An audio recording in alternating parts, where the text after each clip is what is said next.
in the previous na mga discussion, we tackled so many present issues that includes politics, COVID-19.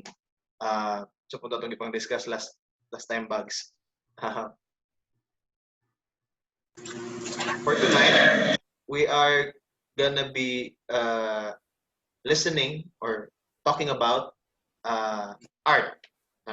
Art as sa may tawag na tani. Not only as a medium but also but as a field in general. And tonight we are with two speakers. Unsa may pag-speaker view eh? To already eh. Speaker view. So tonight we are honored to have with us sa ato ang kukabildo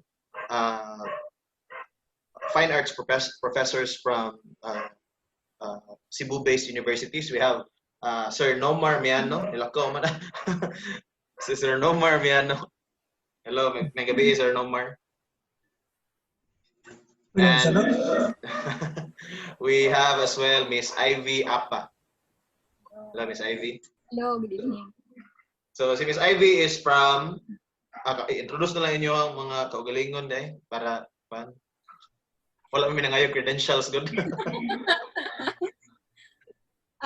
Hello, I'm Ivy. I'm from UP Cebu, so I teach art history.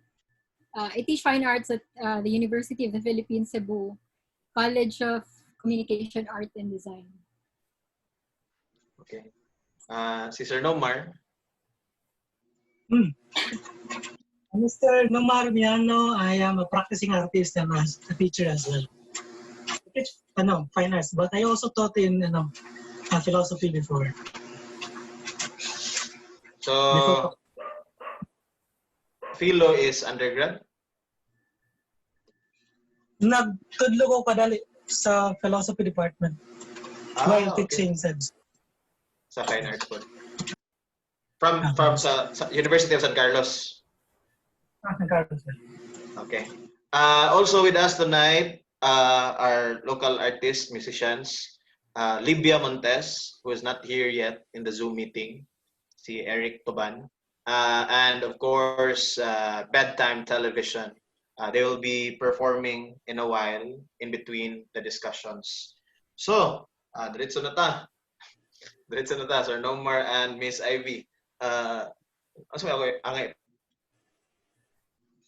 General lang sa in the middle of a crisis like this, no? Ingon man sila nga great people emerge in sa history ko, no? Ang mga great people mo emerge na siya in times of crisis, no? Is it true as well in terms sa art? Kung mo-produce great art. Amondo ka? Sir Nomar. Ikaw sa Miss Ivy. I think tricky siya nga question kung mo-produce ba o great art desperate times. But I think mo-produce siya og mas aware og mas probably thinking more critical thinking individuals. Not necessarily good art because naman sa mga kanang crisis situations nga nag-produce og not so good art or not so good, di ba? I think it's a tricky question pero I think ang individual ang ma-produce niya maybe mas critical, mas engaged nga tao, not necessarily production. Sir Nomar, kasi na kay gusto iduga. Hindi mo kung ano yung tubag-tab. So, taas na kayo ang tubag. Sige lang. Okay, right? I think sa times of may political crisis, ang art, kano nga siya, part siya sa kanang, nasa reflexes. Kick in na siya nga reflex sa art in times of political crisis. Dili na siya controversial because I say is actually coextensive with the idea of modernity when it was somehow promulgated in the 18th century by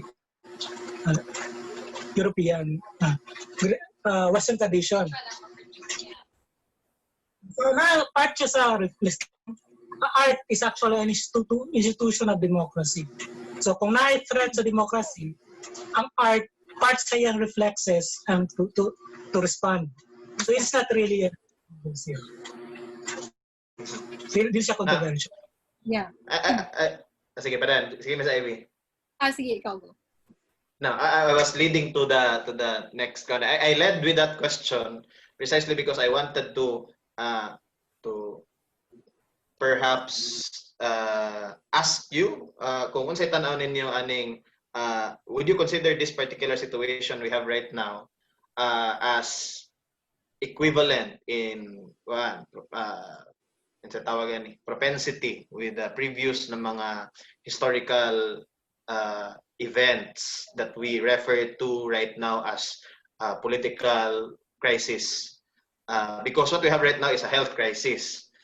Then na discussion, there are several mga discussion na this health crisis has led to a multifaceted nga crisis, which means it includes already crisis in politics, crisis in governance, crisis in the economic aspect, etc. Affect in particular the creative field. Sige, kasama ito ba? Actually, taas na siya nga istorya. Mabalik pa ka ni sa 18th century o sa 1950s after World War II because you have to relate ang deployment sa art sa konteksto sa atua sa Pilipinas. Okay? Kung babalik sa 18th century, ang art actually, the notion or idea of art is actually a very young notion or idea. It is not very old. Because it's a product of Enlightenment thinking, that idea of art. But we apply that idea of art retroactively. That's why we can talk about prehistoric art, Renaissance art, or Greek art. But sa ilang time, wala na sila yung idea. Of fine art. Concept. Or even fine art. Fine art is much younger than the idea of art per se. Yeah. Because fine art is a product of romanticism.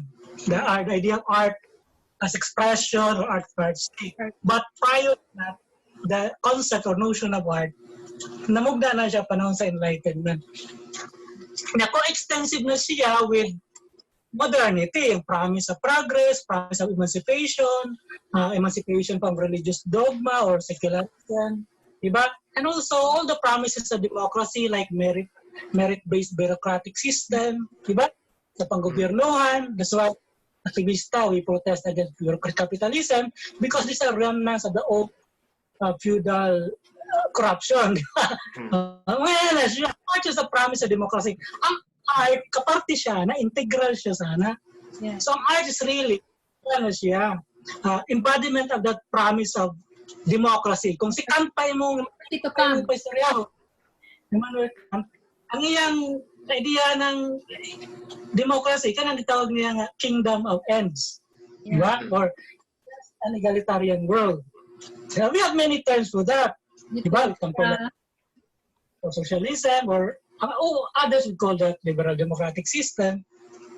Part ang art nga na kay gimugda ang notion or idea sa art na produce na sa Enlightenment, co-extensive siya with modernity and the promise of emancipatory politics towards democracy.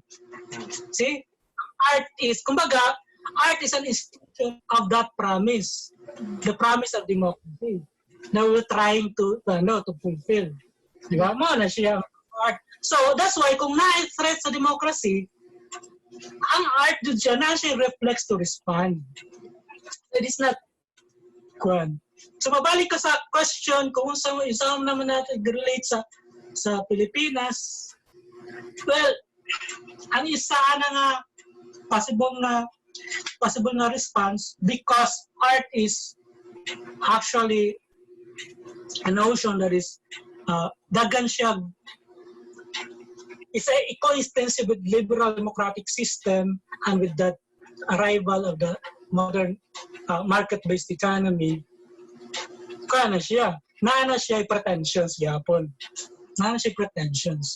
And perhaps ang challenge karon sa mga artists is to divest art of those pretensions. Like the idea of art for art's sake, for example, that pretension, and the idea of career sa mga artists, we have to divest that because na-ay threat sa democracy or na-ay threat sa atong dream to pursue that democracy. Diba? Because art is more like an approximation or a prototyping of a better future, a prototyping of democracy. And that's what we do as artists. That's why we're always pushing the agenda of art, create mga conventions, because part na sa traditions of art making, kanang gitawag na doing and creation of images or Yeah. So makaingon bata nga kuan? Ikaw Miss Ivy. Buad lang ko sa gisulti ni Sir Nomer. Yes. Yeah, dili siya, ang art di siya mo exist na siya lang. Art does not exist in itself. Okay? It's a product of a complex set of relationships. Diba? Sa ato makita, sa madunggan, sa ato ma-perceive, sa ato nasabtan. So dili siya ma-separate from that. Or discourse, walay dili divorce ang art sa art discourse or political discourse or what's happening around us. Okay. So, ni-mention si Sir Nomar kaganin na reiterate ni Miss Ivy na inclined good siya to direct maybe a society or to direct to create an image of what a better system is, a better world is.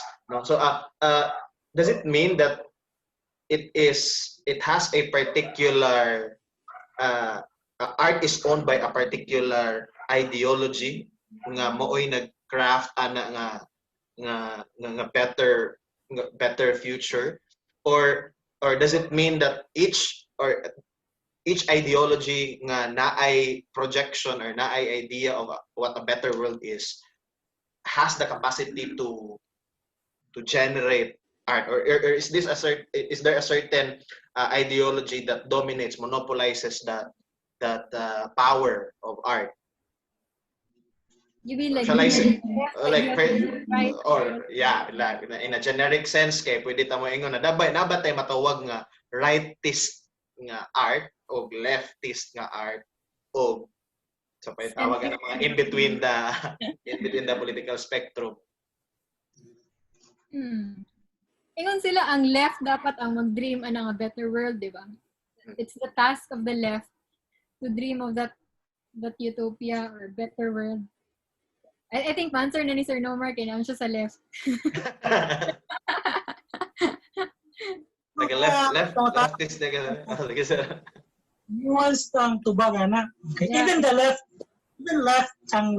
leftist thinkers, lahi-lahi ang ilang tubaga na, very nuanced. Because it touches on questions sa efficacy sa art, what makes art political, for example. Or is it always political? Is art political ba siya by nature? Or dili? What makes art political? Is it because of the content that it conveys? Diba? Or ang isa sa dana, ang sa Marxist aesthetics, of course, we're familiar with that. Kuan siya kanang ideological. Even sa left, like Adorno, he's not is influenced not only by Marxism, but other traditions as well, like critical philosophy and psychoanalysis. He would even say that the artist's insistence on aesthetic autonomy or art for art's sake, that in itself is a kind of fetish or an ideology. A bourgeois culture or ideology. But the artist insists our sake. That in itself is the. But that is just one. This is just one school of thought. Pero you notice also if you read these guys, critical theories like Marcuse and Adorno, they would also still insist on kuan kanang aesthetic autonomy. Okay, what we would popularly call as art for art's sake.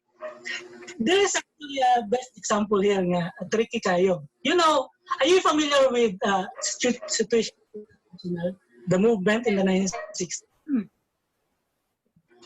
This movement is actually a Maoist movement in Europe. Okay? Giddy board, ang mga situationist artists. Okay?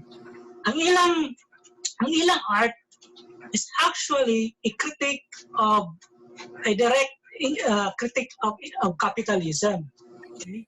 And the idea and the art as a fetish of capital. So they were attacking that. So kumbaga ang ilang art was anti-art. Okay? Ang ilang dream is to really end art. Para sa ilaha, in a just and egalitarian world, there is no need for art. Because art exists precisely for that promise, the promise of democracy, the promise of egalitarian world, or just and egalitarian world. So once ma-achieve na siya, di na siya necessity. Yung systems Ma-render siya ng insignificant. is actually directly related to non-art. Ang imong insistence sa amalgamation of art life, which is the promise of just an egalitarian society. This is what we are dreaming for. Because there are other things here that would insist historia, aesthetic autonomy, for art as siya kanang ideological. It is reflective of certain ideological or class standpoint, di ba? Meaning, in our case, because materialism sa enlightenment and the market-based economy and capitalism, that is actually a bourgeois ideology that is being represented by that system and no art for us. So it's really complex. Pero ang ako lagi ko, insistent ako ngayon pa kanina, sa time sa karon sa crisis, we have to divest art of these pretensions.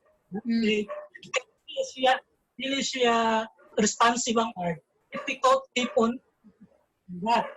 No, may kami well, di ba, people now the peasants are being called in Negros. We have the terror karon. Tapos people, di ba? Masakang yung art for art's sake, para dili siya timely, dili siya mo-defeat siya sa imong giingon ka ganina nga murag mahog nga purpose baron ni art sa ang iyahang existence. If yung existence is to direct society towards the image of perfect society or a better world, and then ang current world, the present world is actually regressing, no, nagregress siya in its values, in its practice, nahimo siyang anti-human, nahimo siyang kung si art magpabilin siya in the perspective nga wala di siya mangginlabot sa kanang aspeto, does it mean na muhunong ang iyahang purpose as it is, no? Kaya may naman nga ang art na siya para mugnaon, i-imagine, i-create, i-model ang usa ka better future, better than what it is right now. And if the experience we have right now is actually regression instead of an advance in our values in our society, then perhaps we can say that art is really challenged, or the artist is really challenged by that particular situation.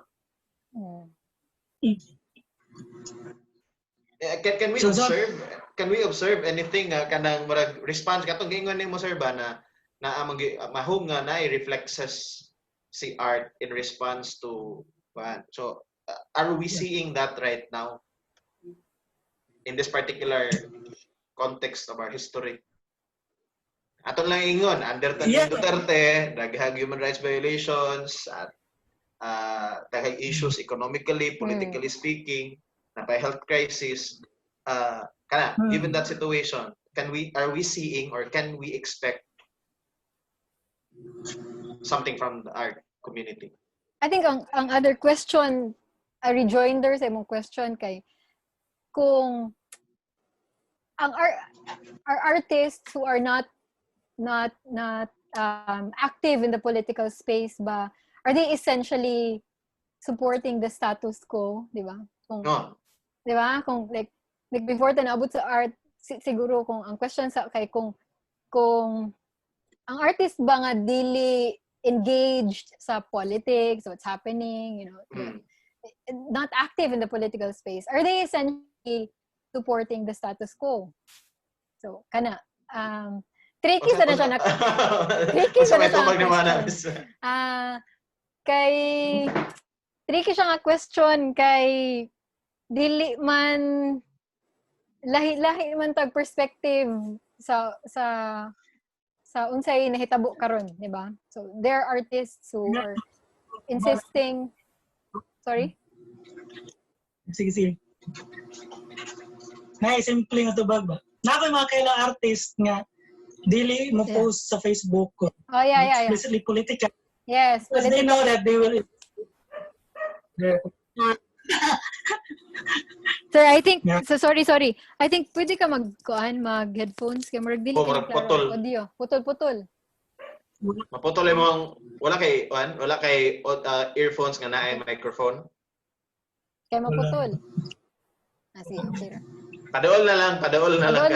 Yeah. Sa gadget. Kaya na yung mga ni-comment na di daw madaw.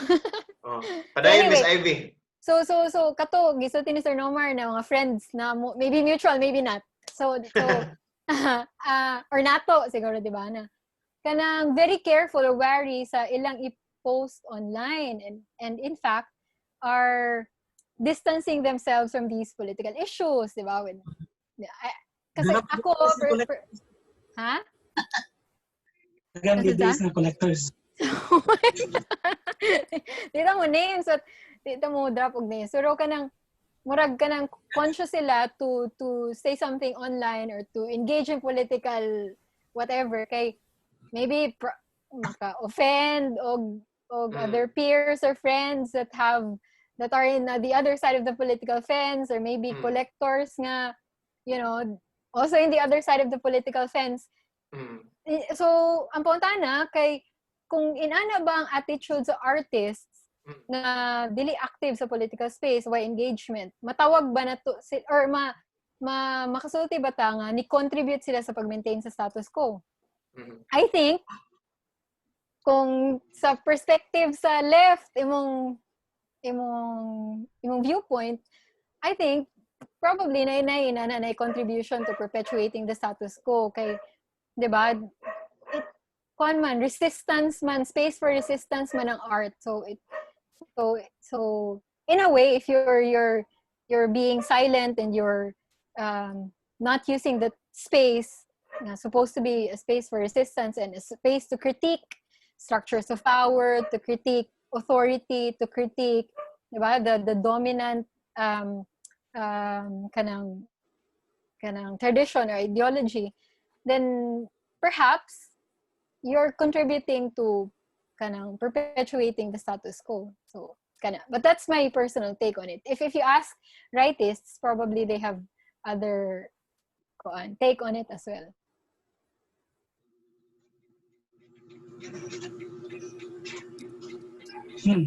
Okay. Sir Nomar, basig na kay Pero ay pag-drop og names. Anything imong gusto idugang ba? Sometimes art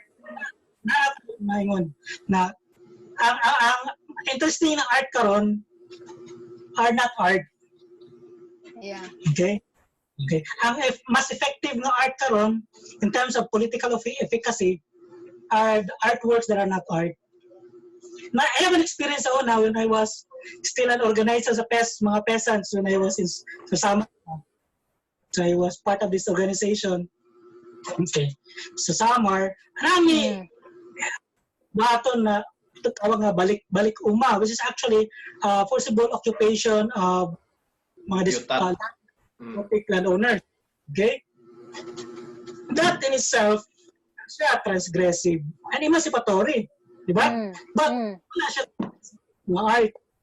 Diba? And then, but in the US, of course, these things, kanina mga practice sa US, this is being codified as art. Tawag nila social practice art, mga occupation interventions. like what Kadama is doing, di ba? Occupation of things that are not actually used, not utilized by one of my problems in redistribution of wealth. Not siya art, not codified as art, but that is actually more effective in terms of emancipatory practice.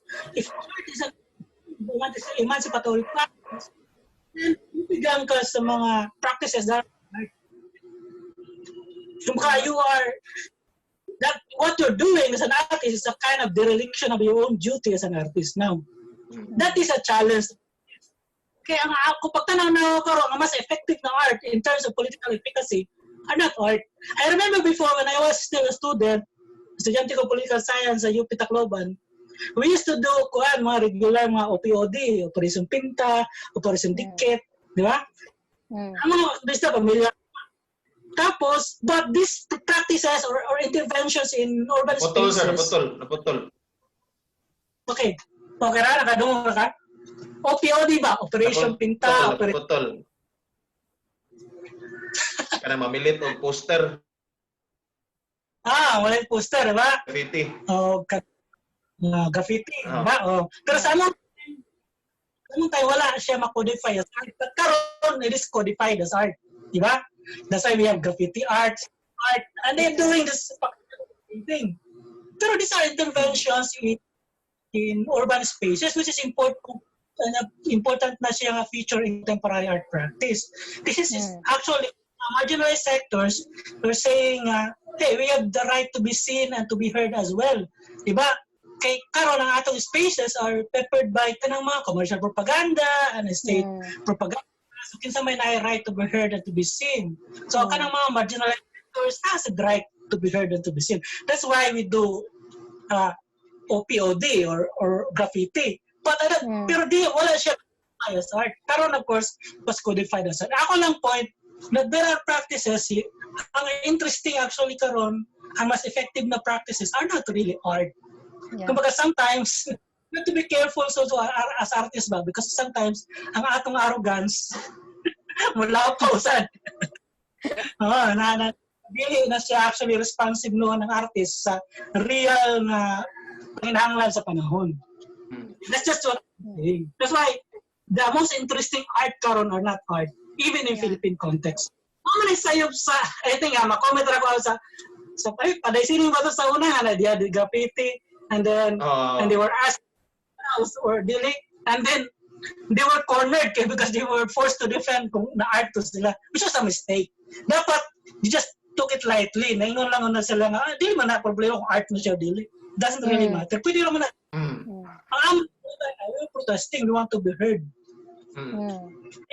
Base na-pressure sa na-pressure sa name ba nga kay cultural group sila o art group sila. Kuhan, marag kamba. Pwede naman ka mo ingon, ka naman na dili ng imong tawag. Anyway, ang pinaka-karoon na political gesture is not necessarily art man. And that's okay. And that's humbling for artists. We can learn from other artists. Dili ka mo sa university yung kataon. Mas makataon ka sa libuhat sa kadamay. Ang ilang occupation. Mana siya.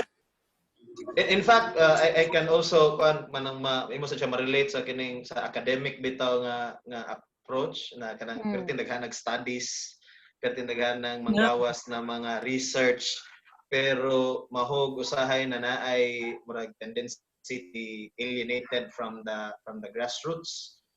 Not only in the conduct of research but also ang iyang output murag di mabalik sa tao ba. One of the criticisms po na sa kini nga mga inani nga klase sa field bitaw. which are for similar with art, ang kani mga researches, academic nga pursuit is also kanang aiming to help to build a better community or a better society. Right. Maybe it's something that we also need to reassess and reevaluate. No? Mm. Okay, nindot na kayo nito. Nindot ang first part sa atong discussion is very extensive na on what art should be. Okay, di na ta maglalis, di na to debatihon or ato ang indulge ng what is art and what is not. Ato ang lang diretso sa unsa ang art in the context of society and politics and the present situation right now. But we are going to have a break to listen to our performers if they are ready already. Bedtime television. Kung okay na sila. Mga tana sa tasalan. Okay na mo guys? Let's cut off the discussion first for their performance, and then for the second half of our discussion, we'll focus more on the implications of this recently passed anti-terror law, particularly sa art scene in the Philippines and diri sa Cebu, and other obvious nga kining evidences of kaning governance trend towards coercion and repressive nga governance type. So we'll deal with that with them after the performance of bedtime television. If they're ready, are you ready, guys? Yeah. Hello. Hello. Hello. Is this me? Okay. Sorry. Tara. Sorry na down ang call sa akong computer. Okay. Oh no. Okay. Madung. Murag mag-feedback, no? Oh yeah, a reverb, normal na reverb, no? Na-affects ang akong mic. That's the mic. Okay. So everyone, let's listen to bedtime television.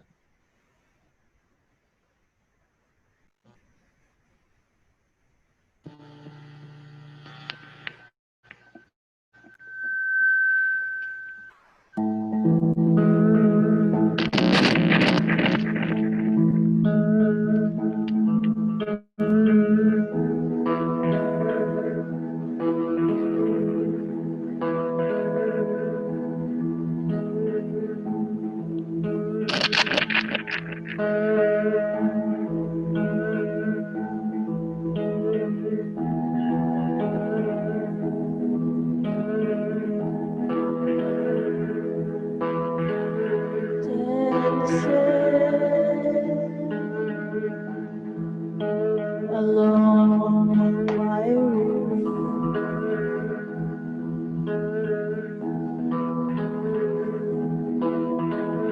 Dancing, kill myself soon.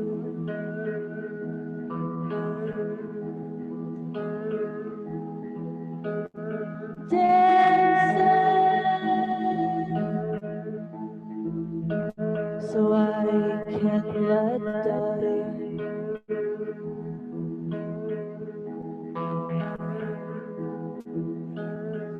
Dancing till I am on fire.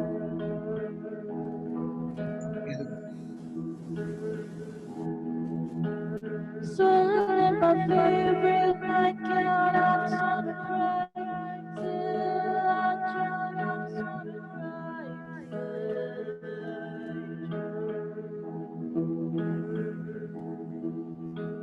Turn to my favorite song, turn to my favorite song. Suicidal all night long.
Tune to my favorite song. Tune to my favorite song. Suicidal all night long.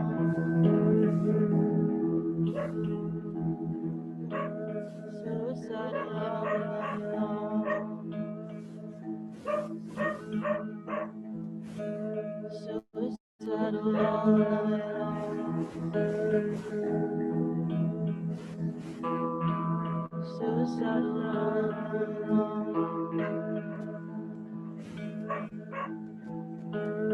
Suicidal all night long.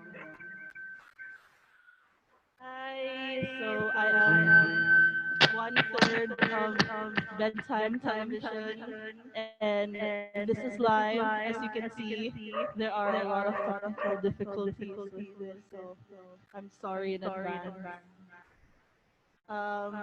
Before I play our next song, I just want you all to know that we have a tape out. It's called As Red as the Night. You can buy it on Genjutsu Stargazing Society, our label, and it has our single Ouija board and our other single hair dye, along with other short songs in it. So if you're into that, buy it. Where I am playing a couple of new songs. That one was a new song. It was called Suicidal All Night Long. I'm sorry for the lack of trigger warning and my guitar feedbacking. Um, okay, oh no. So the next song I'm gonna play is called Sparky. It's also a new song. I'm so sorry. I hope you can still hear me. Okay, the next song is called Sparky,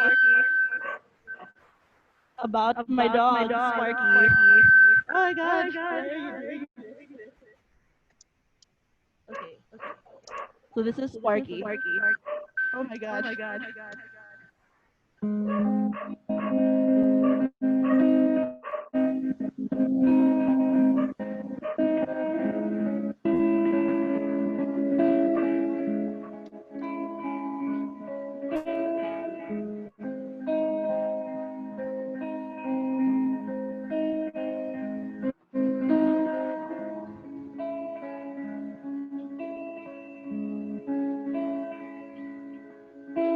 Sparky, oh my Sparky, stay with me. Oh my Sparky,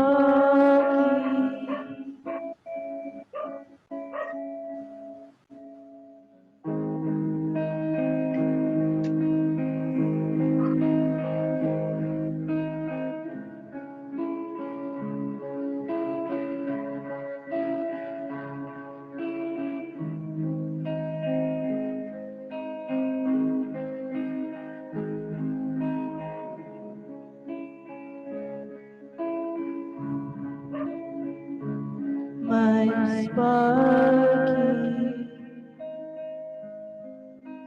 please don't leave me. My Sparky, please don't leave me.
wanna go home. I wanna be alone.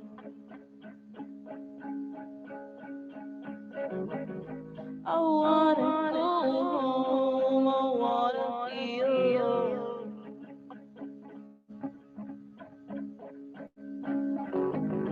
I wanna go home. Please let me be alone. I wanna go home. Let me be alone. I wanna go home. Let me be alone. No, take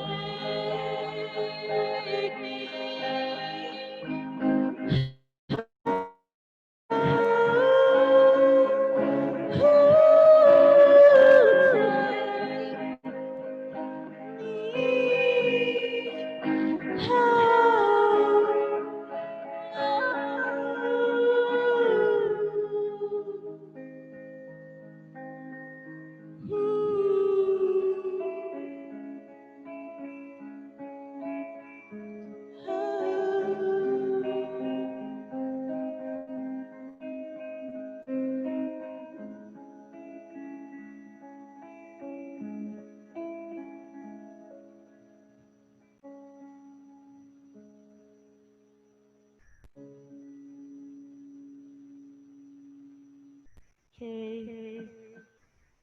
So, before we go, this is my last song, and I'm so sorry if you can't hear me.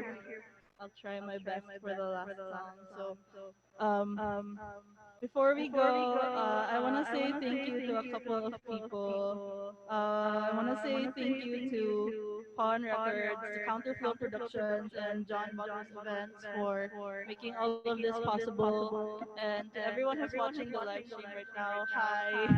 Thank you for tuning in.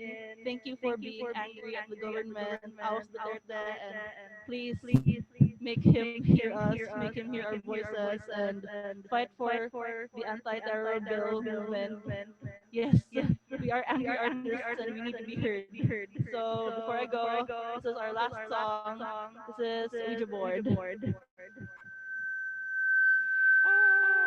No. Okay.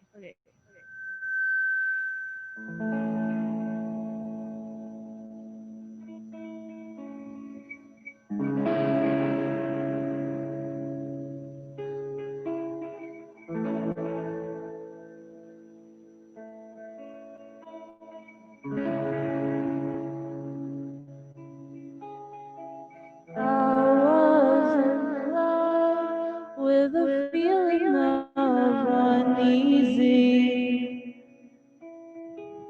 The uneasy that horror movies would give me.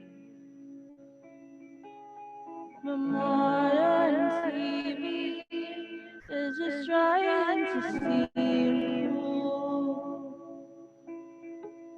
And lately I wish that this movie would end soon.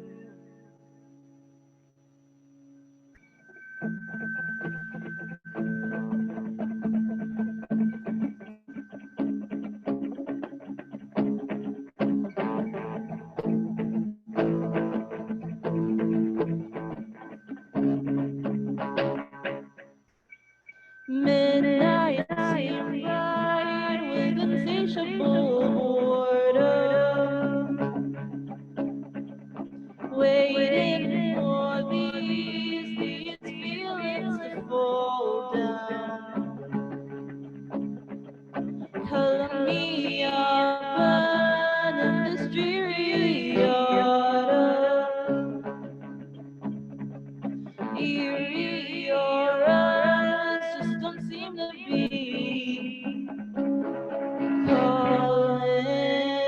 I can't see. I'm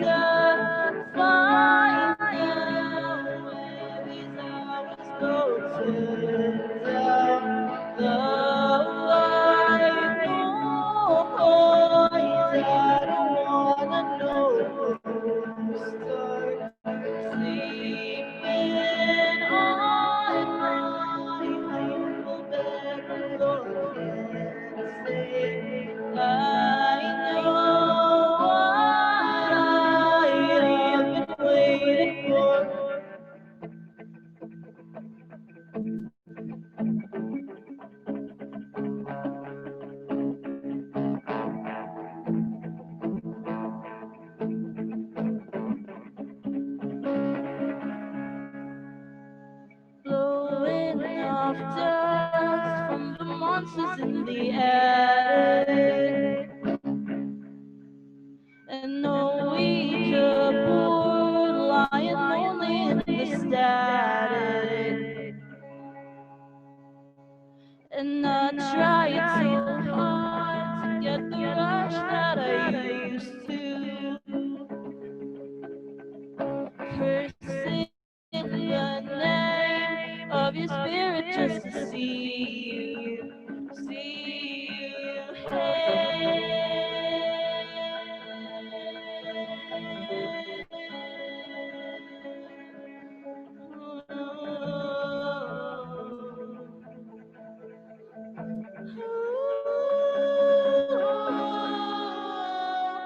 I can't seem to find out where these hours go to. Down the white noise, I don't wanna know. Start sleeping on my humble bedroom floor. Can't say I know what I have been waiting for.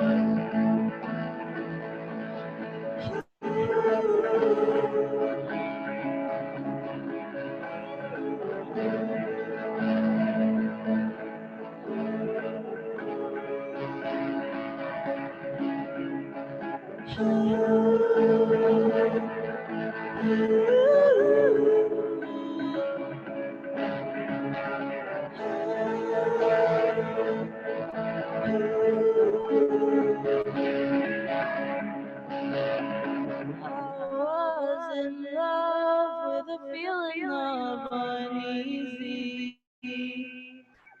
The uneasy that horror movies would give me. Thanks, friends. Follow us at Bedtime Television on Instagram, Tumblr, Facebook, Twitter, and Spotify, and every other streaming platform, and watch our videos on YouTube. Buy our tape at Genjutsu Stargazing Society, and support us, support your people, be angry at the government. Thank you. Stay safe, everyone. Wear your masks, drink your water, be cautious of your health. Thank you again. Bye.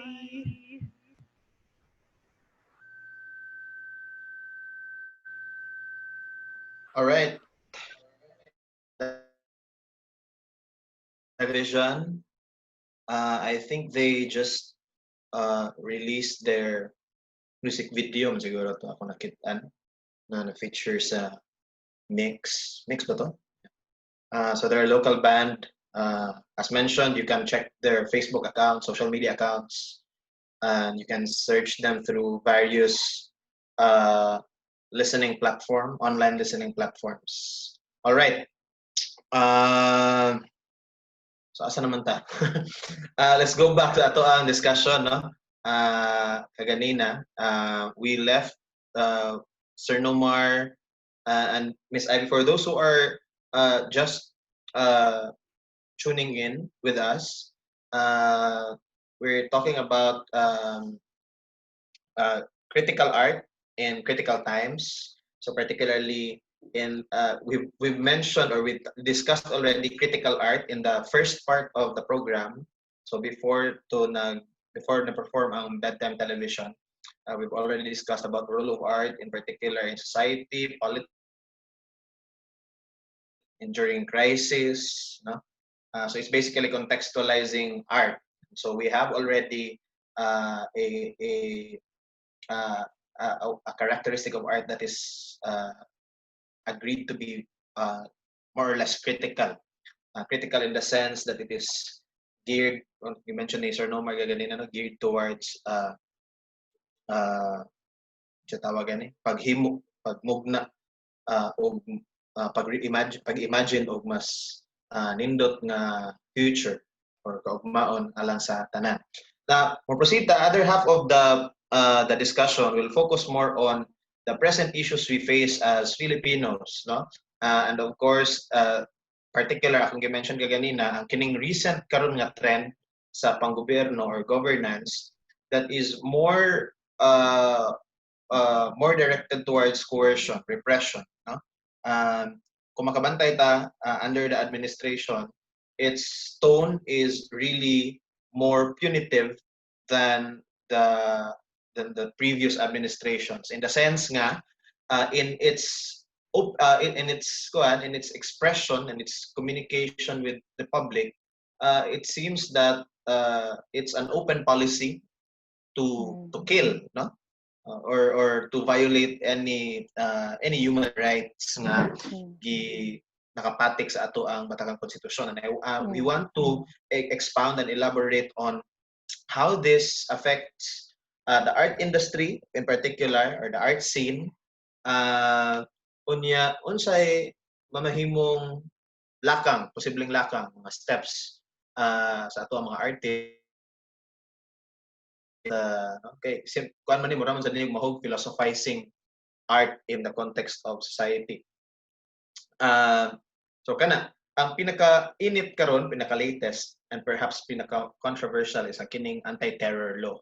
So we want to know as well from our speakers, how would this directly affect artists and the art scene in general? Miss Ivy? I think mas mo lessen ang critical voices because of this very dangerous and really scary terror law. Well, actually, dili siya, you know, it's ingon pa nila, it's not really an anti-terrorism law. It's a counterinsurgency law masquerading as an anti-terrorism law.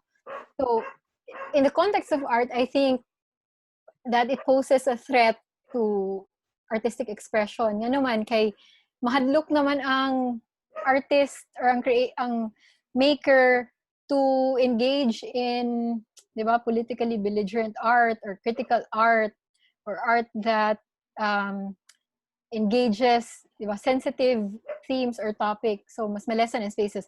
But I think that since na naman siya and wala napamanta sa process of contesting it and protesting against it, I think for the meantime siguro atong buhaton kay mangitatag is to look for other spaces where we can disrupt the system or this dominant power. So unsa man nga spaces, one I think is the internet. I think besides art, I think the internet is a space to disrupt petrified power structures. So and we see that na evidences like for example this talk, this diba, organized by artists, ang mga speakers kay kanang in a way engage ang mga artistic cultural, diba, mga pursuits. So I think the internet is also a good space to kanang create novel forms of discussion, di ba? Like mga initiatives. It's also a good space to for collective mobilization, right? So now we see mga kanang artist-led, writers-led, or mga, di ba, creatives-led initiatives that are happening on social media, in the internet.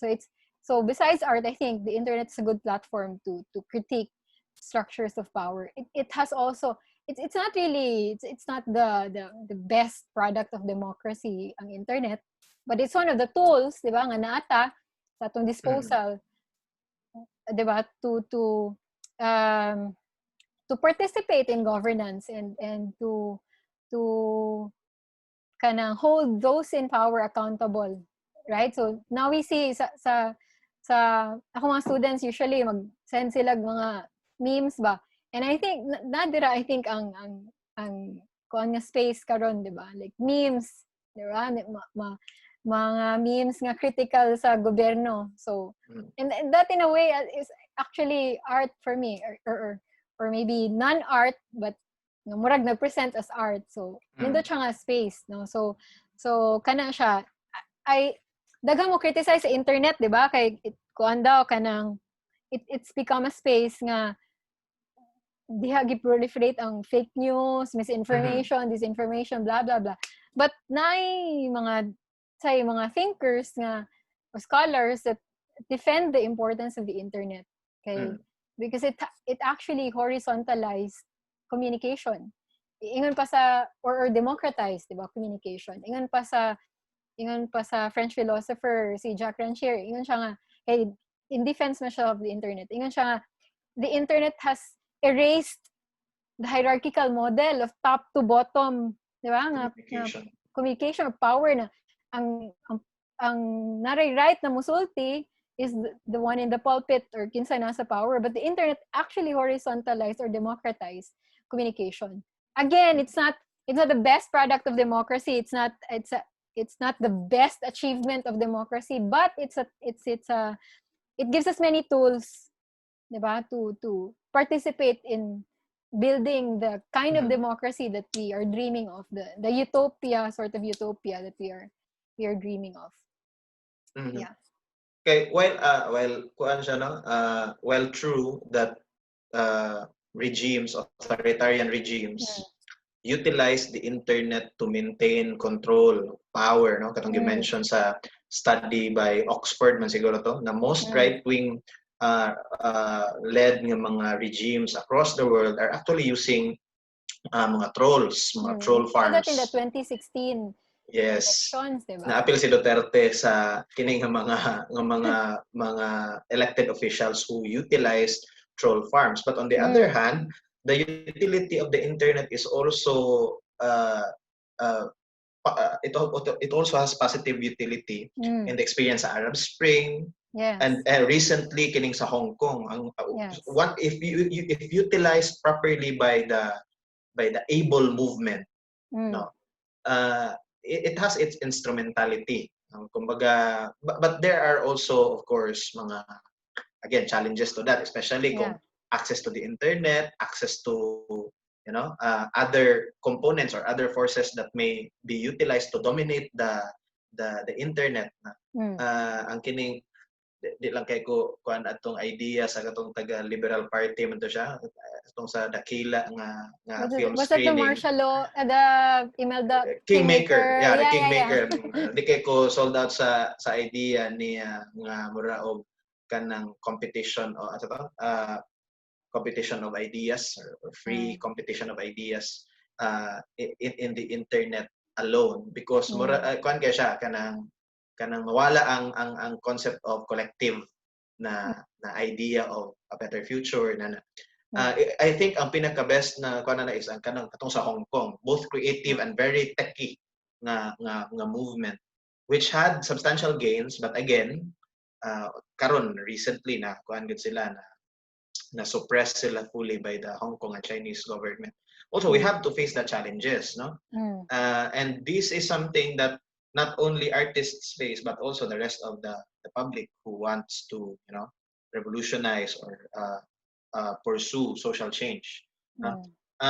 In the context of ATL, for instance, I don't know if we nag-discuss me with some lawyers, and they say nga because it is vaguely crafted, ang kining particular inciting to terrorism, it may really subject creative works. Yes. How would this go through in terms of the practice karon sa mga artists nga how free is art right now in contrast to what we fear with ATL or the anti-terror law? Unsa man day nabatay angay nganong mahadlok man ta, unsa man day ta ka gawas non, how free are we now in expressing through creative works in contrast to what we are fearing from the possible implications of the anti-terror law? Kung angay ba ta mahadlok, I guess so, because we have seen many abuses already, diba? Even wala pa siya na enact, itong bill pa siya, or even before pa. Ang problema man good because it's vaguely crafted. The definition of terrorism is even, diba, questionable. And the body that determines who is a terrorist or not is also very questionable. Kay alter ego siya sa president. So, kana siya, these things that we have to take into consideration, right? So, and it poses a threat to free speech and expression, obviously, because kay vague lagi ang term, so ang interpretation sa enforcers probably vague sad, and kana, so and we've seen, di ba, recently mga preview ani niya nga pag-enforce sa law, like a college student being subpoenaed because of a post that is critical to a public official, di ba? A teacher was obviously very satirical in his post, di ba? Gikuan sa NBI. So kana as to artists, si Miss Bambi. Oh yeah, kato. Writer. That's probably one of the most ridiculous things we have seen in this crisis, di ba? Kanang inana na ba jud ta ka, I don't know, but inana ba jud ta ka simple-minded, myopic nga. It was clearly a satirical post. In fact, it dito siya ngay, like, di ba? Seryoso na solar system best, whatever, di ba? So, kana siya. It sends a chilling signal to artists, obviously. But I think ang response ana is more speech, not less speech. Diba? Yeah. Sir Nomar, anything sa may naganahan mo iduga mo rin nakakita na kag mic. Yeah. Ano siya speaker? Headphones? Walay audio. Hinay kaayo. Unsa man imong Walay gigamit? audio. Ayaw na lang siguro. Oh, mas klaro tong gaganina. Ayaw na lang siguro. Ayaw na lang. Mas klaro ka adtong walay mic. Okay, sige, balik tayo. Yeah, yes. Oh, mas klaro ka na. Better. Okay. So, ito pa ta? Oh, sige, tiwas eh. Well, ako okay. Mas akong good concern sa ATL, well, because I work with peasant communities before. I used to be an organizer for peasants in Samar and Leyte. Ang akong good concern ang epekta ng ATL sa mga already marginalized sectors. Right. Although, of course, we worry nga na-adjun na sa effects of sa space where we can really talk about these things, diba?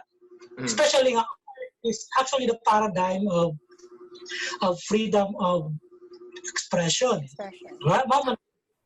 That's why it is really an institution of democracy, not only of liberal democracy, but whatever democracy that we are aiming for. Diba? Mismo dyan ang concern. Akong concern ang epektuhan is sa marginalized sectors, like especially the peasant. Because wala pa ganin. Diba? Because this law conflates kanang insurgency and terrorism. Terrorism, and I think that is one of the main intent of the law. It's really a insurgency. Yeah. Ang problema ni because it conflates and also confuses the boundary between civilians and rebels, armed rebels. Yeah. Baga also it implicates the civilians who are sympathetic or even not sympathetic to insurgent aims or demands like non-reform. Basically, it's actually a concern for a majority of Filipinos, mga farmers. Problema na because it confuses that boundary between rebellion and civilian sympathizers. It actually, this law is trying to parang gusto nila kuhaon ng isda sa iyang tubig ba, which is ang iyang ma-support. So the target really of the law, I think dili siya ang rebelde kundi ang civilian na naisimpatiya sa kanang mga sa cause sa rebellion, particularly so we have this landlords na gwapa-gwapa na sige istorya suporta terror because mga Landlords na kuan kanang telling Painter you ba to? don't worry kay dili ni siya ma-abuse, it's di ba? So Sir Nomar, nag-paint ra ba to Sir Nomar o katong yellow dick ba? subject matter mga kay bagag naong ba niya. Because I know personally because I used to work there sa Leyte and the mga like kanang lamay sa mga I've attended demonstrations in relation to those peasant leaders who were murdered or more. And I know nga kagrabe ang suppression sa peasant clamor for land reform dito sa Ormoc. And that's why they really ganahan kayo sa ATL. Ganahan sila. They will use that to suppress the land reform movement there. Mama na po.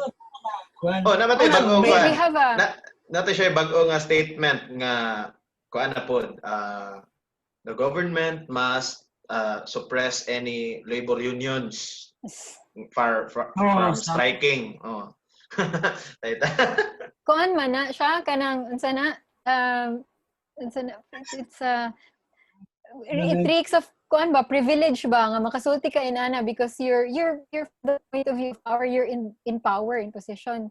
Abuses, we have a personal experience with that. I think I mentioned this I actually posted it before katong pag-approve sa terror bill. So now it's a terror law. So in like 3 years ago, 2017, kanang among helper ang iyahang family who lives in Gihulngan, Negros Oriental. So iyahang siblings, 5 of them, gidampot sa army. So and they live in the far-flung areas, diba, of Gihulngan. So kuan kanang one it's a very kuan kanang memorable night na nahitabo ato kay kami ra duha sa balay, my parents are out, they were hearing mass.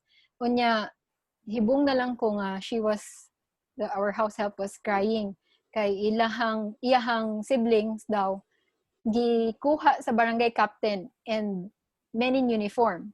So kana and I come from a family of my father's a military man, my sister, my brother-in-law.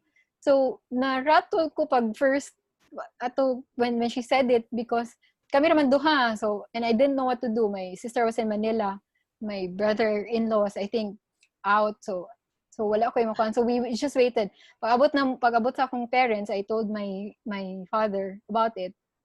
So kanang nangayo mi sa details. Ang na-provide ra nga details sa iyang mama who was left alone in the house and who was already in her maybe late 70s siguro kanang dili makahatag og kanang enough details ba gisulti ra na the barangay captain together with some uniformed men gisud ilang balay sort of raid gipanghalungkat ilang gamit without a warrant, without a notice, without a black and white. So raid and then gi-invite daw the term, and we know that it's a euphemism, diba? Nga invite blah blah blah.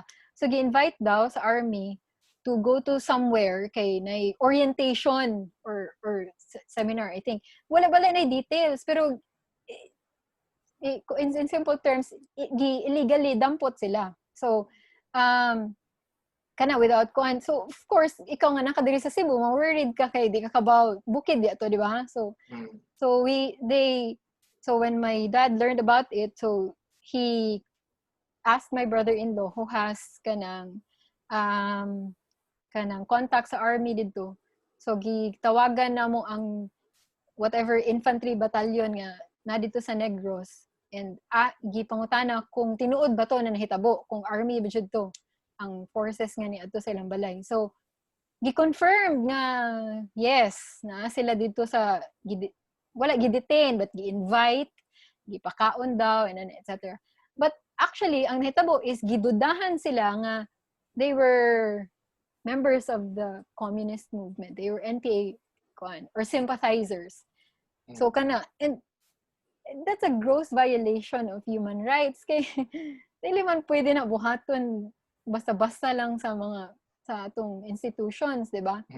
So what if na nahitabo sa mama? What if, di ba? Kanang And there were cases actually nga na agi nahitabo sa gihulungan sad na the same right? year.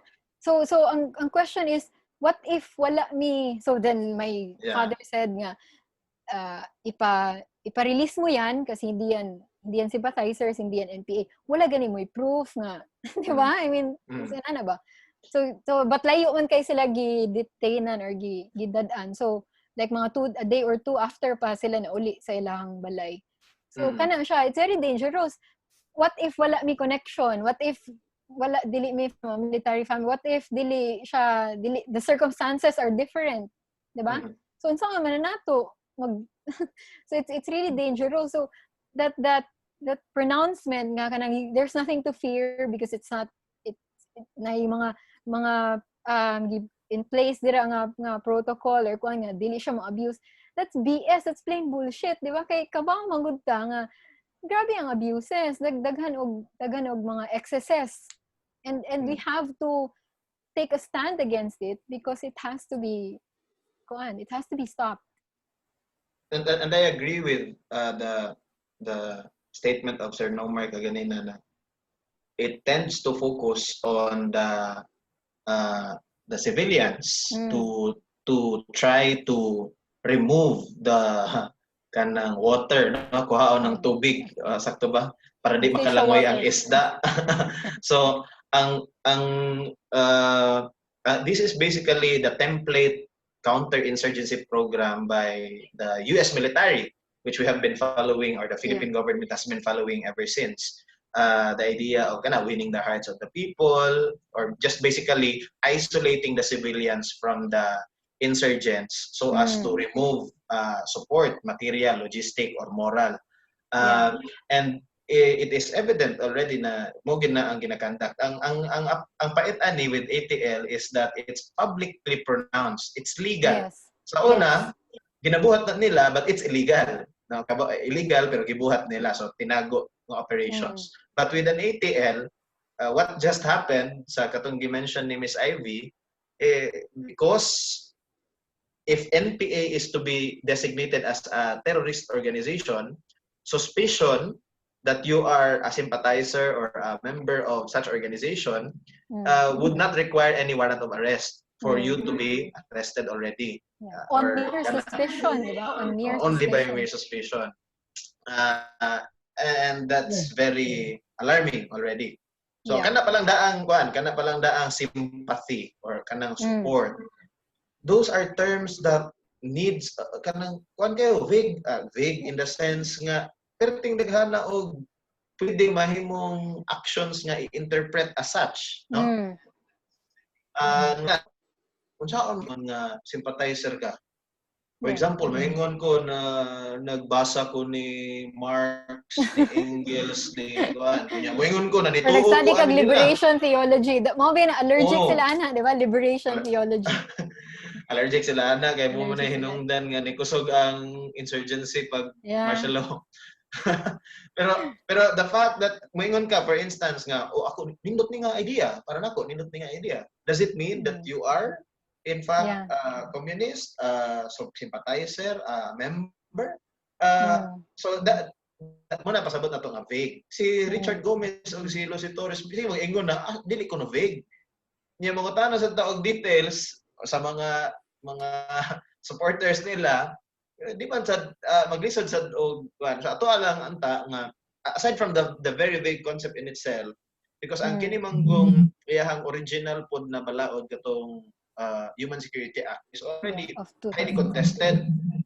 O gi-contest na to siya daan because of again human rights concerns, no? That enables our law enforcement. Kini mas lala lang ang ang issue sa ATL because it has stretched out its definitions, it stretched out its coverage. And because of that, obvious na kaayo ba nga ang intention is not really to suppress or to address the insurgency problem, but really by attacking terrorists or targeting terrorists, but rather subjecting civilians. Okay. Mo revert ta balik gamay sa kuan sa role sa art gyapon, no. Okay, nindot man gud nga naka-contextualize na ta sa ATL. Tinuod, it is pinaka-vulnerable are those who are marginalized already, those who are being killed even without the law. How does it kuan unsa may dagway ani sa in terms of the law being, for example, academics, in terms of the academic nga field, in terms of sa art scene, those that kanang gitawag na tong mga cultural instruments bitaw or institutions nagkuan og mga nag-deliver og ideas, kumbaga ideas ang ato ang commodity commodity kita ang inani nga value, ang value nga gi-represent sa ATL nga bawal basically ang dissent. How would it unsa may katong giingon ni Sir Nomer kaganina nga reflexes sa art, maybe it is also true for other fields, academe, etc., sa legal nga practice, etc. How would is there an objective nga projection nga mo respond ba gyud ang mga artists? Kay karon daghan man kog na-observe na mga artists gyud na nitingog, mga sikat, mga artista gyud nga kanang mga actors, mga film actors, apoy mga visual artists, writers, producers. Is this something that we can say as an evident nga is it natural, kumbaga, is it artist nga inana gyud as a reflex, or is it because na-threaten nila own personal? I don't know. Hindi ko kaya saan siya pag-explain ba. Is it natural tungod kay artist siya? Is it natural tungod kay tao siya? Or is it natural because ayahang field mismo of operation ayahang na-threaten? Sir Or Nomer. maybe there's another explanation. I don't know.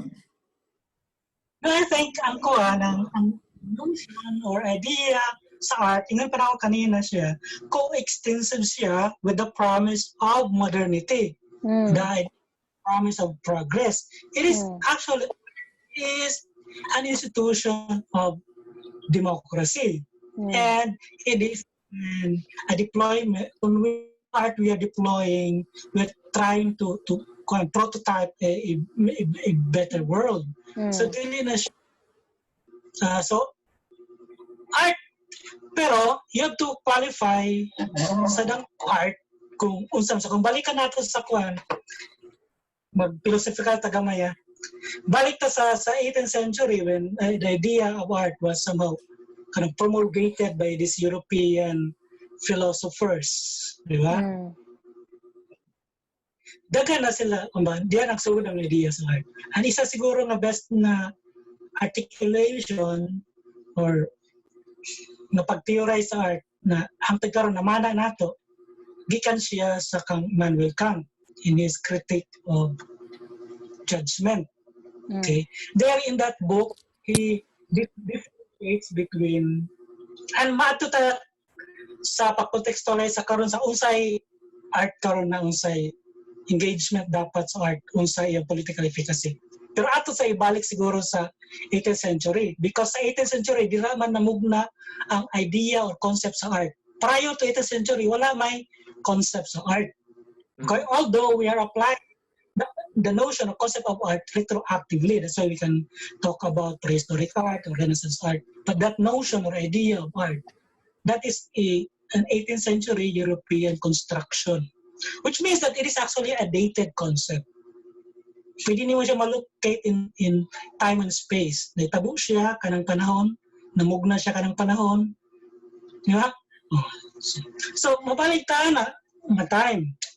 Diba, ang idea sa art, coextensive siya with the appearance of modernity and the promise of democracy. Pero so kung kangkan pa, kung imo i-examine ang iyang, balik ka sa iyang critique of judgment, siya distinction between aesthetical art and mercenary art. Okay? Okay. Kung sama na pasagot na mercenary art, muna atong understanding sa design karon kanang functional art or propaganda. Okay. Ang kanawag gitawag niya aesthetical art, muna atong gitawag nga art for art sake karon or fine art. Naana siya distinction ana. Pero dili clear kang Kant pa, wala ang theorization sa fine art. Trabaho na sa mga romantic philosophers later. Now, anong naaman siya distinction ana between fine art or aesthetical art and mechanical or mercenary art? Karon mo na atong understanding sa art and design. Diba? That's why na-debate kung design ba na or is design art or not. Sa little nga distinction. You can read that in his book, The Critique of Judgment. So ano naman siya distinction sa art and design?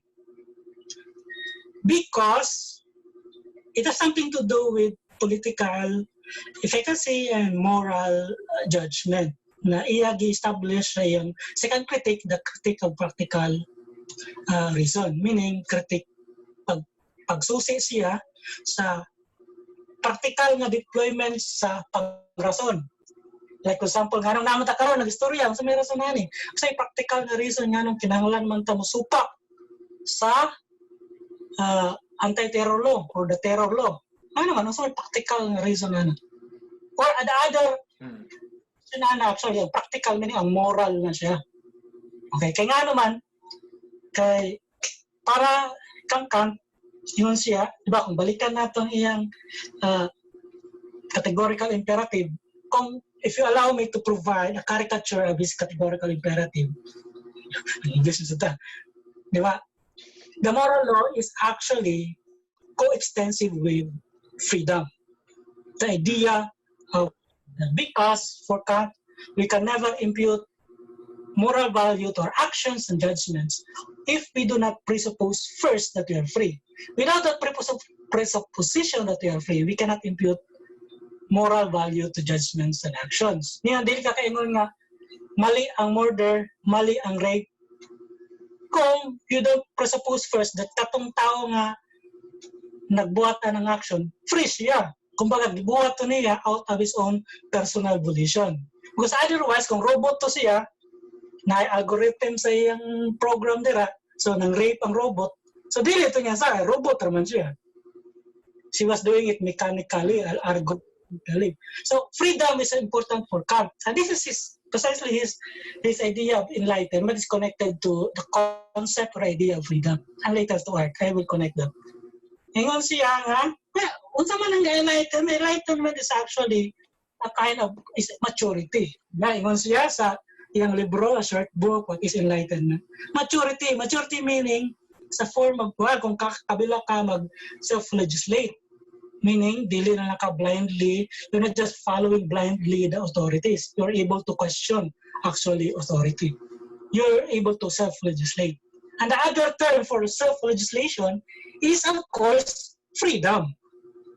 You're free if you are able to self-legislate.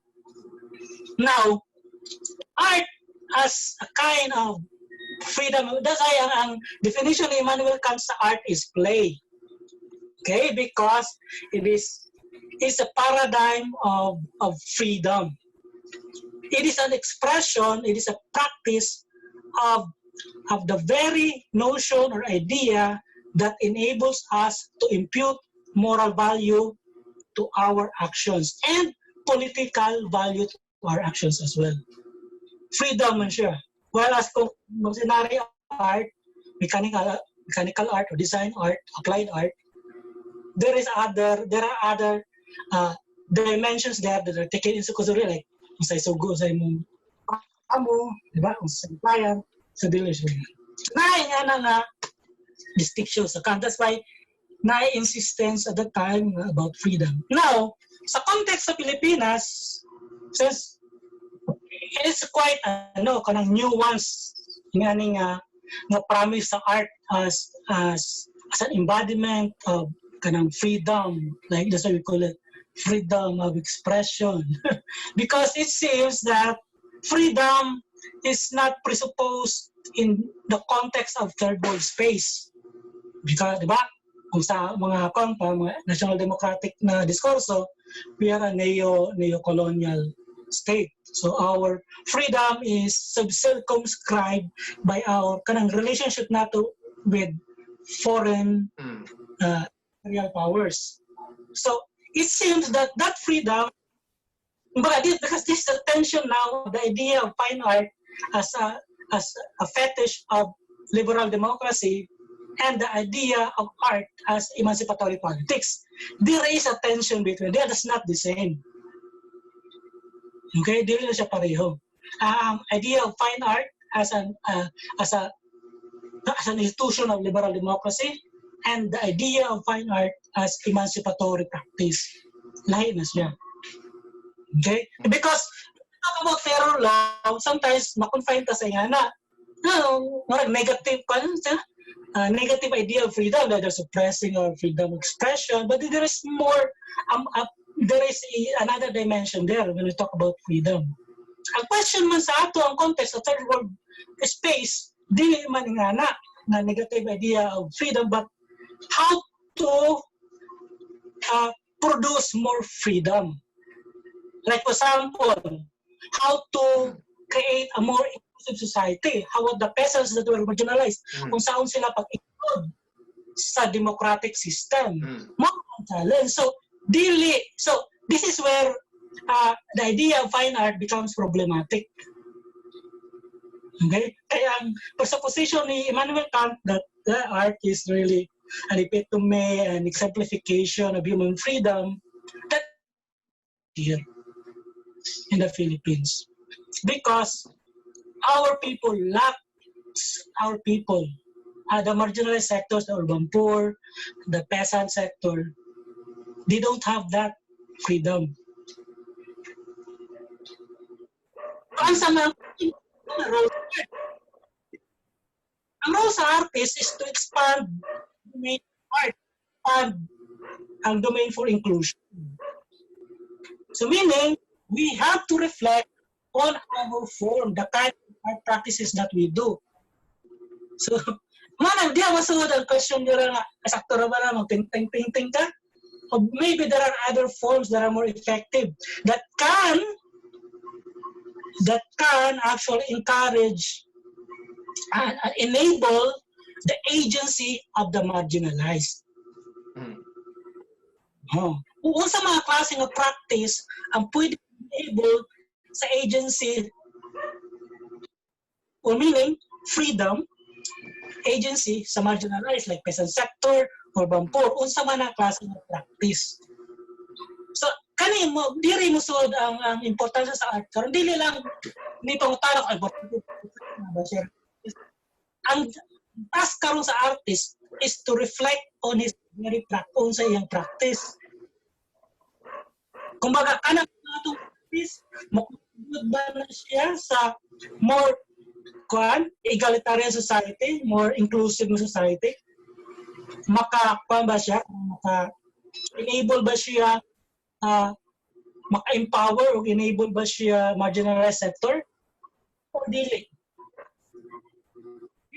Like example karon, we are just talking about art sa internet. Diba? Of course, makatabang ta sa sa pag-inform sa uban sa mga students, ato mga friends, di ba? Pero confined gyapon ta sa a certain sector, wala engagement gawas sa atong sector. Yeah. Makita Yeah. diba? Mo na siya. Kung sa klase ng art ito buhaton. Yeah. Mo na siya the agency. Mo na siya gingon ni Ranshir, di ba? Nga, to add to what he said ba?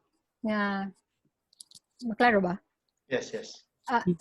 To what Sir Nomar said ba? Nga kanang dapat inclusive dili exclusive na practice, di ba? That's why kanang ingon pa nila nga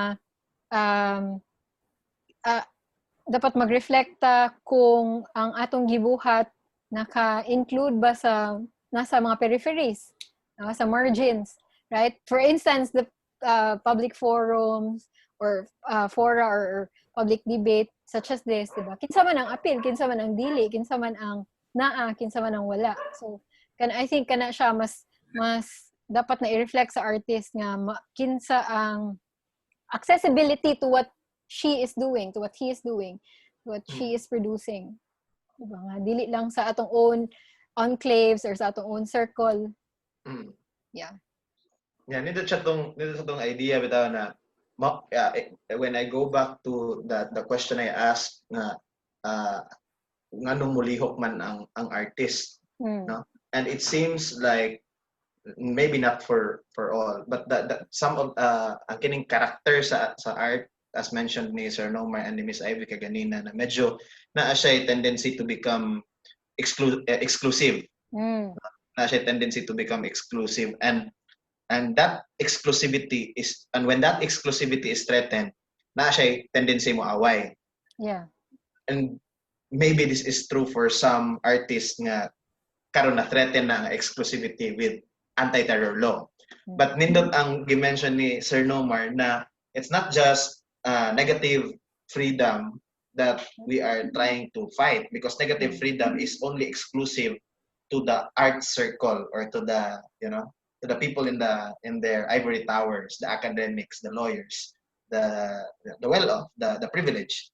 But beyond or before that threat to our freedom sa kining mga privileged, naanada ay suppressed freedom ang mga marginalized, which poses a greater challenge to the artist, no? Kay what then if ma-address ang issue sa threat sa freedom sa exclusive nga group in society, sa kining exclusive nga artist, does it mean that the purpose and the ultimate goal, or if there is such a thing for art, is it being rendered kanang humana ba, or is the task somewhere is still somewhere out there? Kay gwapo ang diskurso niya murag kuan ba kanang north south nga kuan ba, ang tawag mga post-colonial discourse ba, makita na to nga dili na siya realm lang sa politika, no, o power struggle sa mga nasod o mga gamhanan nga elite, local elite, or mga gagmay nga mga tao, mga pisante, kundi apil sa daan na ang filosofiya, values nga gibit-bit sa dominant nga ideological apparatus sa estado, no? And I think art is also is a strong instrumentality to that. When art remains exclusive, as you have mentioned, it becomes a powerful ideological apparatus of the state and ideological apparatus of the elite. So nindot ate na amaze lang ko adtong katong Kant nga connection ba. It's a very good discourse ang aspects of freedom in connection with expression and in connection to the collective goal or the collective ideal society that we are trying to achieve. Okay. Any si Miss Ivy, you have something to add? Speaking about apparatus and art and us being art educators, kung tanaw nimo, ang education mang good is actually an instrument of the state, diba? It's an instrument of the state to preserve or to maintain the status quo. So but that is a traditional concept of education, diba nga, it's a tool of the state to preserve ang iyang ang governance niya over the ruled.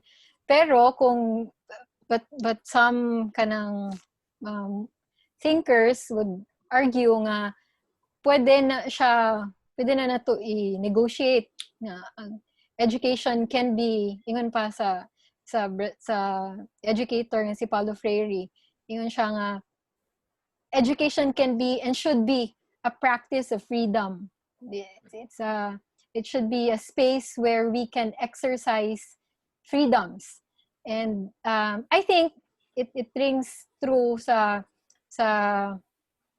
most especially sa context sa art education, because now the studio becomes a space for that diba, kanang exercise of freedom, kanang interesting artist academic naghiskot siya about the importance of studio practice, or the importance of art education, and it's kanang as a space for resistance ba.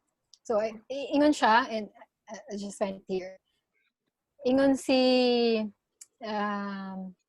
Lisa Wainwright, she's an artist academic, one of the editors of the book na Studio Practice. Ingon siya nga, and I quote, "The role of the art school, and at its core, studio practice, is perhaps needed now more than ever." So this is a recent book, 2011 siguro. So siya, as we have seen throughout civilization, only if we preserve places for individual thought and expression, for unconventional perspectives and productive failures, can society flourish. Only then will we place skilled artists and designers in the world to continue the studio method of critical and humane engagement. I think that's a good point for reflection. As kita, as artists, as art educators, na makita na to ang studio as not just a physical studio, but the figurative studio, as in the world. Nga makita na to siya as space for resistance, as space for the practice of freedom, diba? As space for a space to critique, a space to comment on, a space, diba, to engage in a humane and critical way ang kalibutan.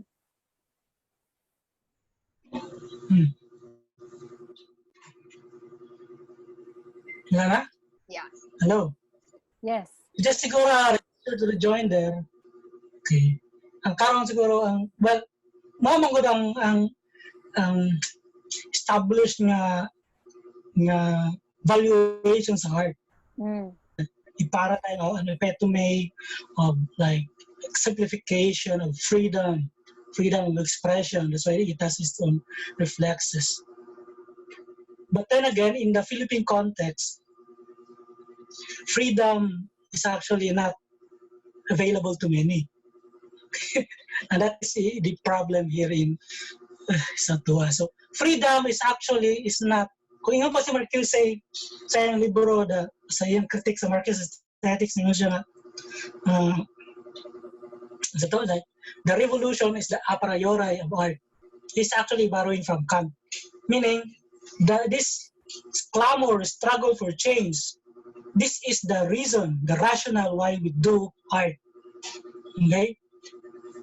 But he's speaking from an industrialized modern society. He is not from the Philippines. He's just agricultural and something like that. Many people are powerless and marginalized. So we have to speak from that context, from the context of a society that disqualifies many sectors from participation. So dapat i-contextualize ang art practice. Kaya naka-template man sa good ang kuanta.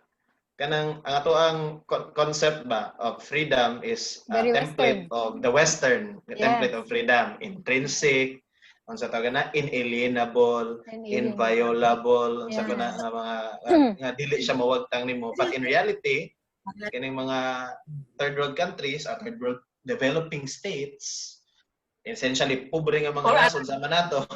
Wa jud. So kumbaga, freedom in our case is a posteriori of collective action. Mana akong gusto erase another point. Freedom is a posteriori of collective action. It is not a given case. Marcus can talk about freedom because they were successful in di ba? In Ilahang their industrial struggle. rev. Yes. We don't have that yet. Wala pa natin ma-fulfill ang promise sa art. Kumbaga si Hegel, when he was writing sa his book, naingon siya nga, dili na kinalang art because it was already fulfilled by Romanticism. Partly to know case because his paradigm of this society nga nakabuot na niya, liberal, democratic society. Sa to, pa ta na makaabot. That's why it's weird for some of us, kung insist na, liberal ko. But that's actually weird because wala pa ta sa nga ng face. So freedom is a posteriori. We still need to struggle for that. Yeah, ATL is not. Yes.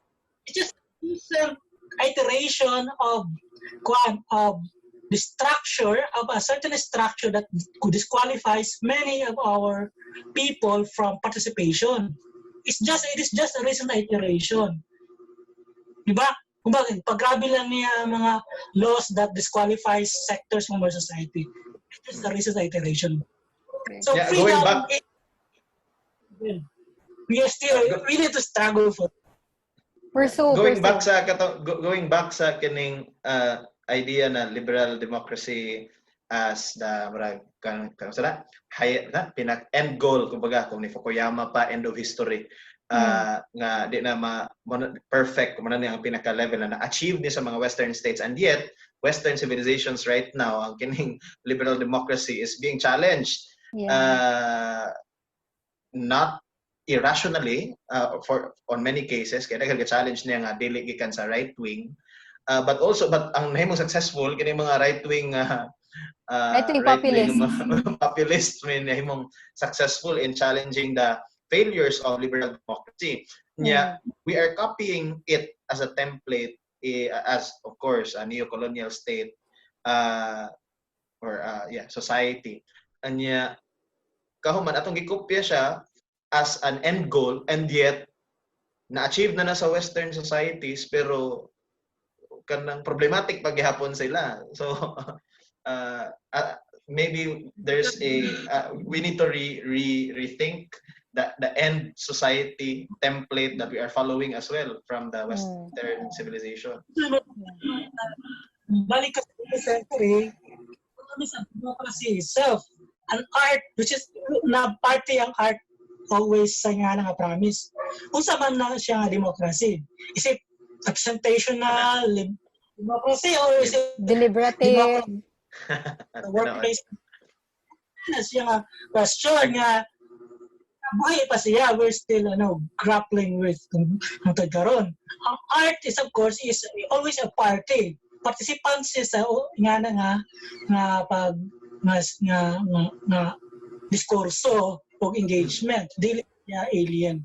That's why mabalik na unsa man good ang appropriate nga form, you have to question unsa ang pinaka appropriate nga form na mo enable sa marginalized na makaparticipate siya space sa democratic space.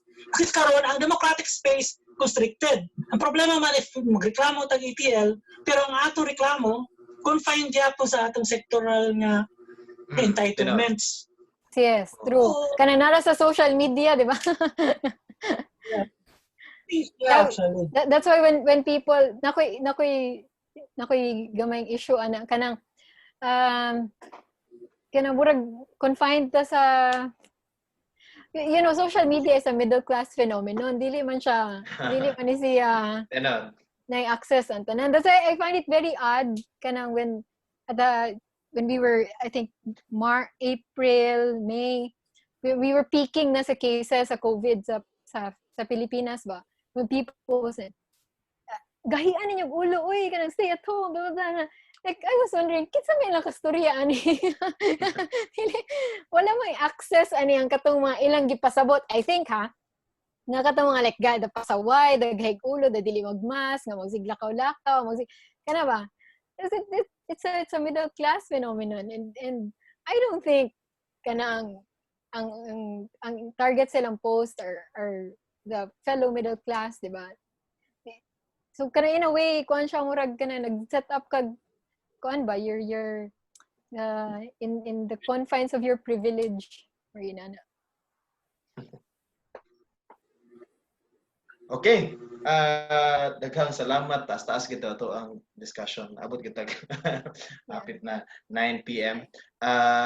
Thank you so much for your time, Sir Nomar and Miss Ivy. Ako dang ko nakatunan. Thank you so Kuan much. siya. Kuan siya ba? Interdisciplinary nga discussion sa art, no? Nahimo philosophy, nahimo political, nahimo and ana man sa dapat ang approach na sa mga butang-butang dapat kuan na siya interdisciplinary. Multidisciplinary, yes. Multidisciplinary. Okay, daghang salamat again. This is Anong Ambag Mo. Thank you po sa Bedtime Television who performed with us earlier. Any last words na lang o kanang mga kuan, mga sabi ta ba sina may mga page ninyo? Nomar Miano, official. Social influencer. Social influencer. I-challenge na ninyo si DJ Lunio kay kanang listen kayo kay kanang mga content na to ba. Any last words from you guys? We have ikuhan project, a book project. Okay. Yes. Oh, So before this year, we have 2 books actually up for publication. The first one is a collection of essays. Okay, from our group. Our group is called the Regional Art Forum, and the group is actually formed precisely for this, to address the needs of region-based art. So that's why we have this publication, a collection of essays, and the title is Tadlas. But we have another publication. Ang title niya, Crossings. Baga siya about encounters in third world space. Art siya, contextualize siya sa kana akong dimension kanina, kana about inclusion of marginalized sectors. How art addresses that? It discusses mga local art practices that address that to a certain extent and to a limited extent as well. Mana siya siguro mga mong we hope lang na ma-publish na mo before and you support us as well. You read the book by reading the book. You can follow the naman may page no Regional Yes, Art we Forum. Yeah, so sa night page. we have a page. It's called the Regional Art Forum. So it's an initiative that caters to the needs of region-based practicing artists. And so it's an initiative of artists, writers, scholars, academics, and cultural workers, and even counter experts in the field of art. So basically, ang RAF, among gibuhat is kana mag-organize og fora, public discourse, and talks, and kana we are currently in the process of Mr. Nomar publishing a book, the first of its kind in Cebu, we think. No, nga kanang nag-account sa mga contemporary practices in Cebu. Not Cebuano art, but Cebu-based art. Yeah. So it's funded by the Commission on Higher Education and the National Commission for Culture and the Arts. So we hope to publish it by December. By December, yes? Yes. So, kana. And also, tungod sa COVID, wala namin nakakuan. We were planning actually to, again, continue that series of art talks and discussions. But this pandemic happened, so na-stop siya. Probably, we will find other ways nga saan pag, continue this kind of kuan ba? Kanang discourse ba? Para mas kuan. And hopefully, make it more inclusive, make it more, di ba, accessible to everyone. Na dili lang sa atong own enclaves or circles. Yeah. Okay. Thank you. Daghang kayo salamat again, Miss Ivy and Sir Nomar. Education discussion for tonight. Hope to see you again for the next episode sa ato ang Anong Ambag Mo. Ang ano kani dai siya Ngano nga din, initiative ako. nganong ano ambag mo? Ako din ko ano, amo sa plug while si Sir Libia Montes is preparing for his outro performance. Okay na ka, Eric, to perform. So this is the poster. Can you see the poster? Yes, yes. So like usab ra ni siya ang mga dagway dere whoever our guests every week. Supposedly every week ni siya pero pero dili may makakuan, dili may maka-follow sa schedule because of kana limited ang availability sa speakers. But the initiative for this is to give avenue for board artists to talk online. But at the same time, kana talk about relevant stuff, no? Politics, pandemic, the issue that we are confronting right now. But at the same time, we intend to raise funds for our frontliners and affected communities. No? So whenever naatay mga tao nga naa sa ato ang discussions, we encourage them to donate para sa PPEs and sanitants of our and disinfectants para sa atong frontliners. And some will be also allocated for food sa mga naka-lockdown ng mga communities in Cebu City. You can donate by through GCash or PayMaya. Kini siya ang details 0917-7015-726. No? So pag unaan ni concert rin ta mo ang nagplan mi da ano gig ba. Nya wa may expect nga maabtan din ni siya og more than 4 months. Sabi na mo mga 1 month ra ba or 2 months. So nagplat mi og gig basig mahuman na by July, August makabalik na og tukar-tukar. Pero wala man so among gibuhat na lang gihimo na mo siyang weekly event just to kana give venue for us to talk with each other and invite friends from the different fields as well. Dili lang puro mga musikero. So kana siya again, we encourage you katong mga naa sa ato ang Zoom meeting. There are 18 of us in the Zoom meeting. And then we have some viewers as well sa Facebook Live. You can donate through GCash or PayMaya at 0917-7015-726. Okay, daghang salamat. And to end our program, let us hear it from Libia Montes. Yay!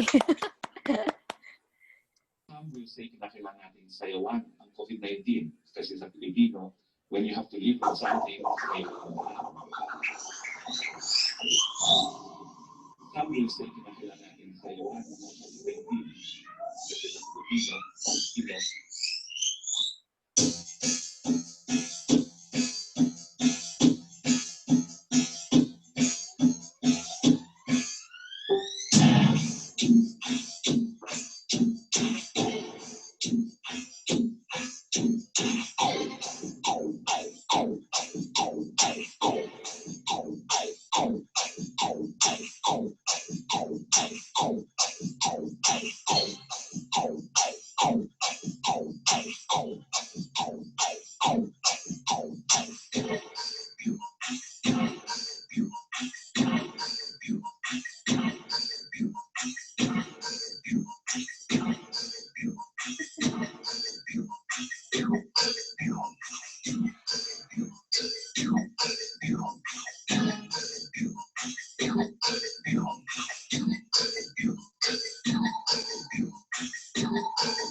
Hi guys, while nag-play si Eric, nag-play si Sir Livia Montes, kindly turn on your camera. We can take a picture via the Zoom platform. On ninyo ang camera.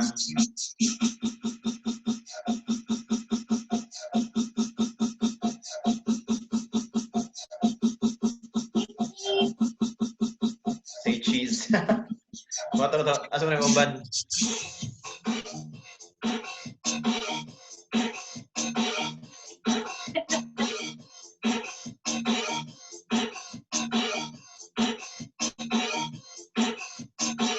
Bags, yung mong cambags.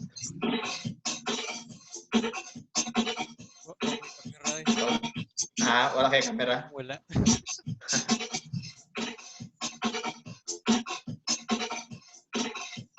Okay, I'll take the picture.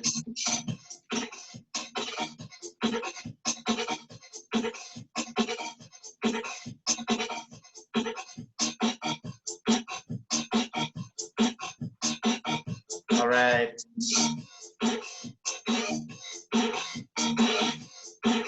Hello guys.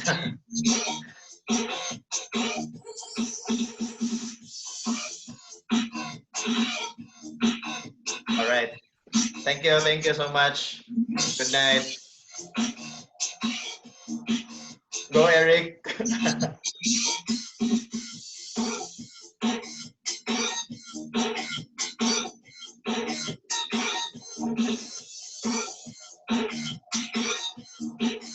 Natungog ang applause min.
Give you something favorite.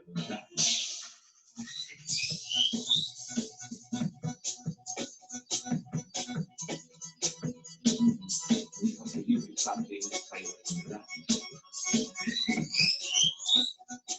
Some will say na kailangan natin kayawan. You have to give you something favorite. Something favorite.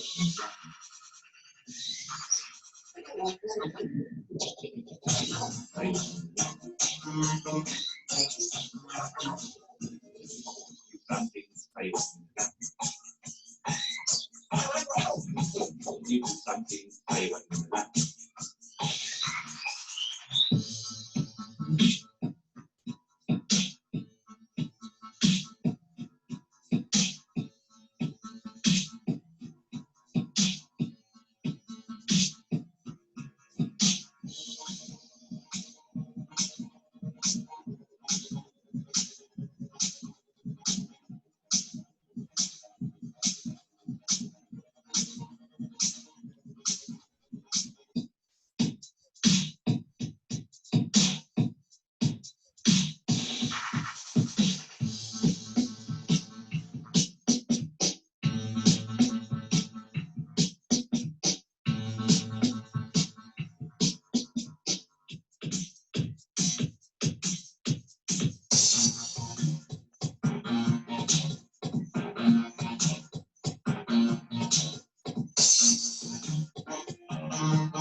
Sound music in a filament in Taiwan, Filipino. When you have to live with something, something, something, with something. When you have to live with something, live with something.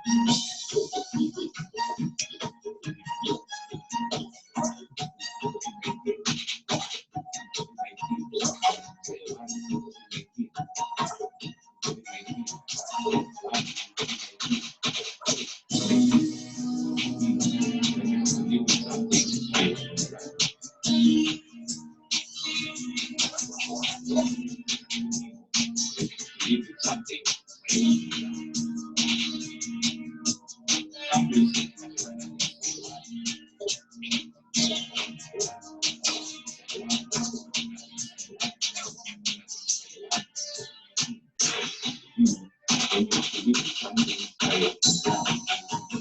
live with something.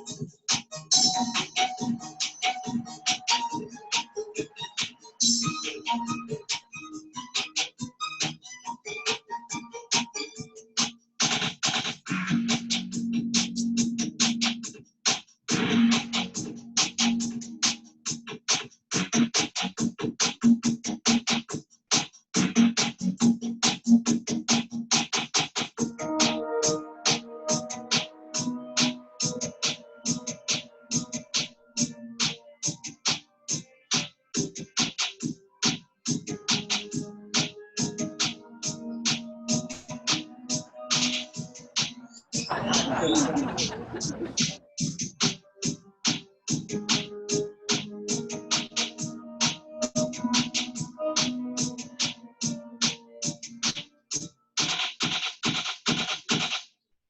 1, COVID-19, kasi sa Pilipino, when you have to live with something,